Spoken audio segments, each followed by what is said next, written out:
morning এভৰিওয়ান যদিহে আপোনালোকে হাই secondary result বিচাৰি আহিছে তেতিয়াহলে ভিডিওটো সম্পূৰ্ণ কৰি চাব মই আপোনালোকক আগতে কৈছো ৰিজাল্ট যেতিয়া দিব আপোনালোকে অফিচিয়ালি এনাউন্সমেন্ট নকৰালৈকে চিন্তা কৰি নাথাকিব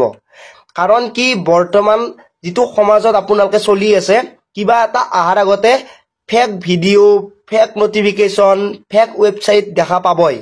গতিকে কিছুমানৰ কামে হৈছে ৰিজাল্ট দিব ৰিজাল্ট নিদিয়ে ৰিজাল্ট দিব ৰিজাল্ট নিদিয়ে এতিয়া দিব আজি দিব কালি দিব এইটো তাৰিখত দিব এনেকুৱা ধৰণৰ ভিডিও বনোৱা গতিকে আপোনালোকে সেইবোৰ চক্কৰত যদি পৰি যদি আপোনালোকৰ টাইম ওয়েষ্ট কৰি আছে তেতিয়াহলে আপোনালোকৰ লছ হ'ব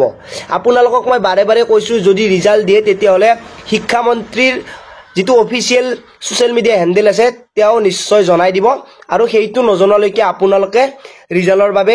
টাইম ওয়েষ্ট কৰি নাথাকিব মোৰ থাম্বনেলখন যদি চাই আপোনালোকে আহিছে তেতিয়াহলে মই আপোনালোকক এটা কথাই কম এতিয়া ৰিজাল্ট আজি দিয়ে কালি দিয়ে আপোনালোকে গম পাব